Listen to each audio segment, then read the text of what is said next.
आज की कहानी ऐसे एक इंसान की कहानी है जिसने ठगी और धोखाधड़ी की सारी हदें पार कर दी थी। जी हाँ, आपने कभी नटवर लाल ये नाम सुने होंगे।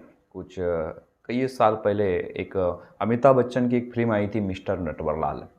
हालाँकि आज की जो पीढ़ी है उनको ये नाम पता नहीं होगा, लेकिन आपने कभी ये नाम सुने होंगे नटवर लाल कि जो भारत का सबसे बड़ा ठग था, जिसने ताजमहल, राष्ट्रपति भवन से लेके देश की जो बड़ी-बड़ी जो संस्थाएँ थी, उनका सौदा कर दिया था, उनको बेच दिया था। जी हाँ, ऐसा भी एक हमारे देश में एक इंसान था, जो देश का सबसे बड़ा ठग अगर कहा जाए इसे, तो कुछ गलत नहीं होगा। ऐसे ही इस ठग की पूरी कहानी मैं आपके सामने आज प्रस्तुत करने की कोशिश करूँगा, तो बने रहे अंत तक। तो नमस्कार दोस्तों, मैं हूँ आपका दोस्त सुनील तुर्कर। प्रभात क्राइम की एक नई कहानी में मैं आपका फिर से एक बार स्वागत करता हूँ। हम जिस नटवरलाल की बात करने वाले हैं, इस नटवरलाल का जन्म 1912 में बिहार के सिलोन जिले के जीरादेही से 2 किलोमीटर अंतर पे बंगारा नाम का एक जो गांव है, ये गांव में हुआ था। जीरादेही में ही हमारे जो पूर्व राष्ट्रपति थे राजेंद्र प्रसाद, इनका भी वहाँ पे जन्म हुआ था। नटवरलाल का असली नाम जो था वो मिथिलेश कुमार श्रीवास्तव था और उनके पिता का नाम रघुनाथ प्रसाद श्रीवास्तव था, जो एक रेलवे में कर्मचारी थे। नटवरलाल का घर आज भी उसी गांव में है और उस गांव के लोग आज भी उसको बड़े इज्जत से बात करते हैं और उसका इज्जत से उसका सम्मान करते हैं। हालांकि जो नटवरलाल था ये देश का काफ़ी बड़ा ठग था। इसने जो कारनामे किए, ये कारनामे सभी को चौंकाने वाले थे, लेकिन आज भी उसके गांव में उसका मकान जो है टूटी फूटी अवस्था में उसका मकान है और आज भी वहाँ पे स्थित है। उसके गांव के जो लोग हैं उसको बड़े सम्मान से बुलाते हैं। उसके गांव के लोगों को उनको नटवरलाल को चोर कहना बिल्कुल पसंद नहीं। नटवरलाल के गांव के लोग उसे मिस्टर नटवरलाल कहते हैं, क्योंकि जो नटवरलाल था जो बाहर से जो ठगी करता था, वो जो पैसा था वो गरीबों में बांटता था। करीबन आज भी वहाँ के जो बुजुर्ग लोग हैं वहाँ पे वो नटवरलाल की जो कहानी अभी भी बताते हैं। और कहीं एक बार की कहानी वो बताते हैं कि जब नटवरलाल करीबन 25 से 30 साल के पहले उनके गांव में आया था, तो 3 बड़ी-बड़ी कारों के साथ आया था और पूरी गांव को उसने दावत दी थी और जाते-जाते सभी लोगों को 100-100 रुपये उसने बख्शिश भी दिया था। इस तरह की बातें आज भी वहाँ के लोग कहते हैं। यूँ कहे तो गांव के लोग आज भी नटवरलाल के प्रति सम्मान रखते हैं। नटवरलाल था ये बचपन से ही बड़ा शातिर दिमाग था, बड़ा होशियार था। एक दिन उसका जो पड़ोसी होता है जिसका नाम सहाय होता है, ये पड़ोसी उसको कुछ चेक देता है और वो चेक को बैंक में डालने के लिए भेज देता है।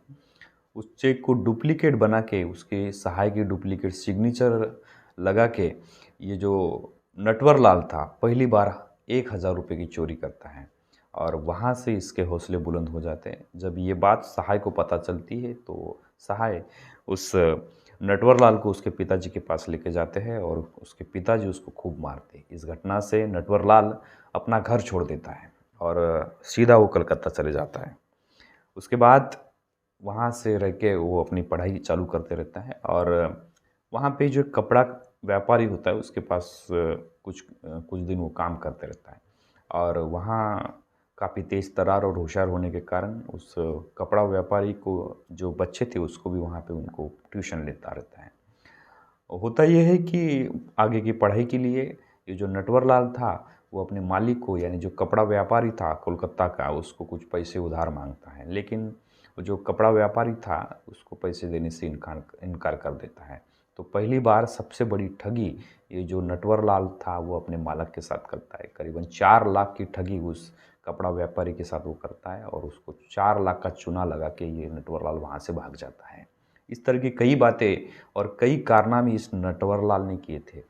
अब मैं आपको एक-एक इसके कारनामे आपको दिखाने की और सुनाने की कोशिश करूँगा। नटवरलाल की इंग्लिश बहुत स्ट्रॉन्ग थी, उसमें गज़ब का कॉन्फिडेंस था। सामने वाले को ऐसा लगता था कि यही एक बड़ा ऑफ़िसर है।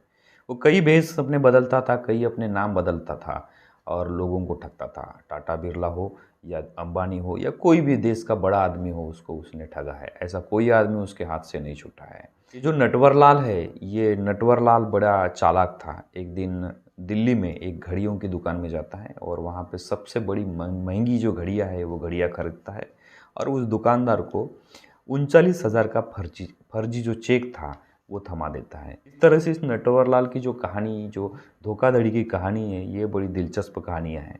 आपको जानकर ये बड़ा ताज्जुब होगा कि इस नटवर लाल ने 3 बार जाली कागज़ बनाकर ताजमहल को बेचा था, 2 बार लाल किले को बेचा था और 1 बार तो संसद को भी बेच डाला था। 1 बार राष्ट्रपति भवन को भी बेच डाला था। ये जो नटवर लाल था, ये झूठ बोलने में बड़ा माहिर था।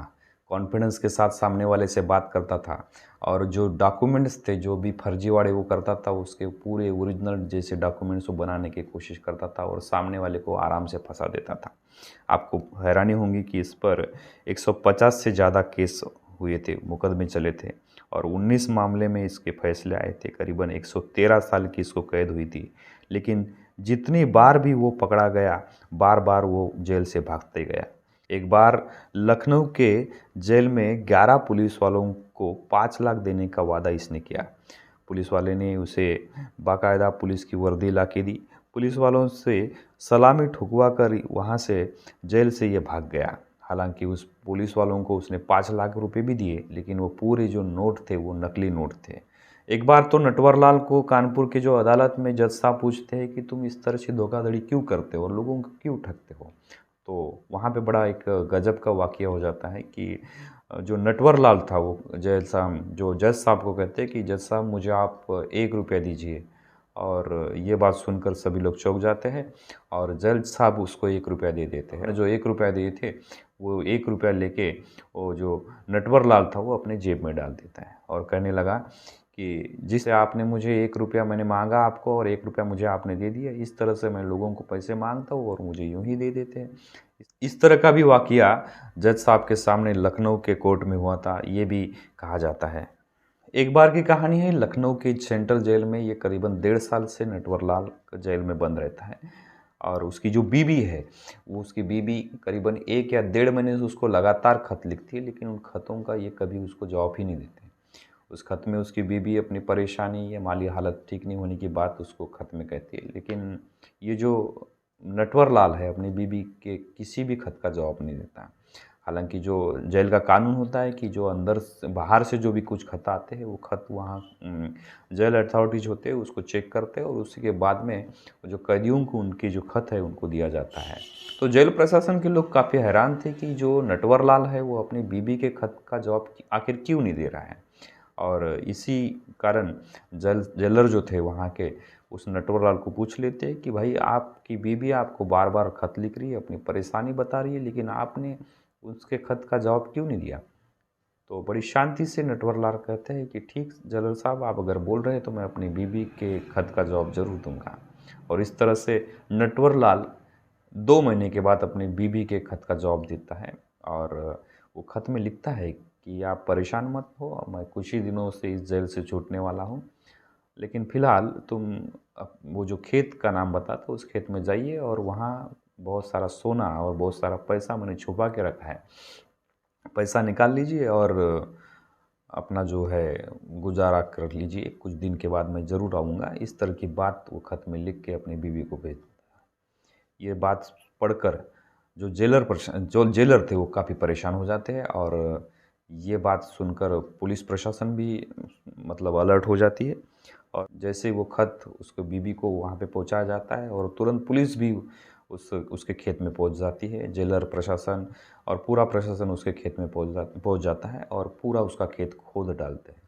लेकिन आश्चर्य की बात ये होती है कि उसके खेत में कहीं पर भी सोना या किसी भी तरह का पैसा उसके खेत में नहीं मिलता। आखिर ये खबर झूठी होने की वहाँ पे पुष्टि हो जाती है और सब लोग निराश होकर सब वापस लौट जाते हैं। कुछ दिन के बाद फिर से उसकी बीवी जो थी नटवर लाल को वो खत लिखती है और एक खत उस जेलर साहब को भी लिखती है और लिखती है कि जेलर साहब, धन्यवाद, आपने मेरा खेत जोत दिए और काफ़ी दिनों से वहाँ उसके पास पैसे नहीं होने की वजह से और खेत जोतने के लिए पैसे नहीं होने की वजह से काफ़ी दिनों से जो खेत था वो सूखा पड़ा हुआ था और जेलर साहब की मेहरबानी से वो जो खेत था वो अभी हरा भरा हो गया और काफ़ी अच्छी फसल भी हो गई। इस तरह के धन्यवाद की बात उसकी बीवी जो थी वो अपने जेलर साहब को एक खत में भेजती है। तो ये जो वाक़या हुआ था, ये जो उसके खेत खोदने का जो इंसिडेंट हुआ था, ये सारी जो बातें थी, ये नटवर लाल के शातिर दिमाग की कहानी थी, शातिर दिमाग की उसकी उपज थी। ये जो नटवर लाल था ये काफ़ी होशियार और चालाक इंसान था। हालांकि ये नटवर लाल जो है ये अपने तेज दिमाग और होशियारी का जो है इस्तेमाल अपने अच्छे कामों के लिए करता, तो आज नटवर लाल का नाम इस तरह से लोगों के सामने नहीं रहता। बात 1996 की है। ये नटवर लाल जो था ये कानपुर के जेल में बंद था और उसके पाँव में कुछ दिक्कत आ चुकी थी, इसलिए वो चल फिर नहीं सकता था और वो व्हील चेयर पर ही रहता था। इसलिए अच्छे इलाज के लिए उसने दिल्ली में एम्स में अपना इलाज करवाने की एक अर्जी कोर्ट में लगाता है और कोर्ट भी उसकी अर्जी मान्य करता है और अच्छे इलाज के लिए उसको दिल्ली भेजा जाता है। ट्रेन लखनऊ से ट्रेन के माध्यम से वो दिल्ली पहुंचते हैं और एम्स में उसका पूरा काफ़ी अच्छा खासा इलाज होता है और रिटर्न आने के बाद जो वो रेलवे प्लेटफॉर्म पे पहुंचते हैं तो उनकी जो ट्रेन थी वो मिस हो जाती है और उसके साथ 3 पुलिस वाले थे और ट्रेन मिस होने की वजह से एक जो पुलिस वाला था वो एक दोबारा टिकट लेने के लिए जाता है। नटवर लाल व्हील चेयर पर बैठता है, दूसरा जो पुलिस वाला है वो कहीं बाथरूम चले जाता है और ये जो पुलिस वाला था वो उसके पास में खड़ा होता है। नटवर लाल उस पुलिस वाले को चाय पीने की बात करता है और नटवर लाल जिद कर लेता है कि मुझे तो चाय पीना ही है। पुलिस वाले को लगता है कि ये भागेगा तो कहाँ भागेगा, नहीं तो भी पाँव से मतलब परेशानी है और व्हील चेयर पर बैठा है।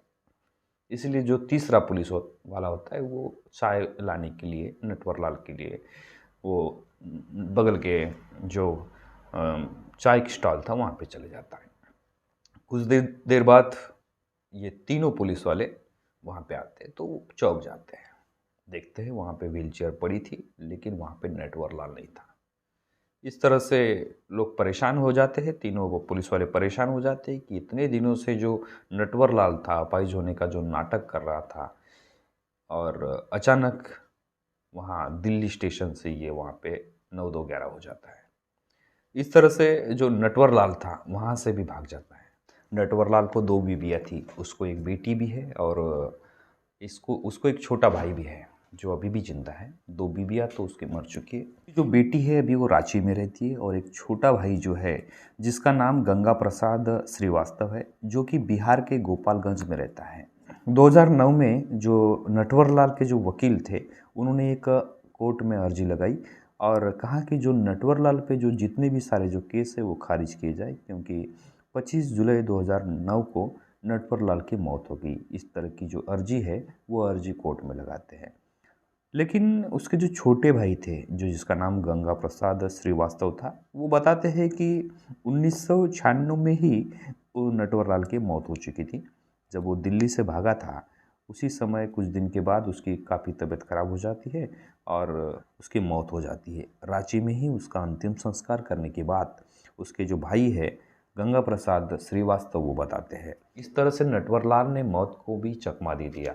आज तक किसी को पता नहीं है कि नटवर लाल की मौत किस तरह हुई थी। नटवर लाल के जीवनी पर एक फिल्म भी बनी थी जिसमें अमिताभ बच्चन ने नटवर लाल का रोल किया था और इस तरह से ये भारत का सबसे बड़ा ठग होने की बात हमेशा कही जाती है, जिसने ताजमहल को 3 बार बेचा था, राष्ट्रपति भवन को भी बेच दिया था, इसके बाद उसने संसद को भी बेच दिया था। इस तरह का जो ठग था ये पहली बार देश में सामने आया था और इसीलिए नटवर लाल को उस ज़माने के लोग हमेशा याद करते हैं। आज भी कहीं जो ठगी की बातें आती है तो नटवर लाल का नाम हमेशा आगे रहता है। तो दोस्तों ये थी आज की क्राइम की कहानी। इसी तरह की गुमनाम क्राइम की कहानी मैं आपके सामने प्रस्तुत करने की कोशिश करते रहता हूँ। उम्मीद है आपको अच्छा लगे। मैं आपसे फिर से एक बार रिक्वेस्ट करूँगा कि आप मेरे चैनल को सब्सक्राइब करें और मुझे मोटिवेट करें। तो फिर से एक बार नई कहानी के साथ मैं आपके सामने प्रस्तुत होने की कोशिश करूँगा। तब तक के लिए नमस्कार।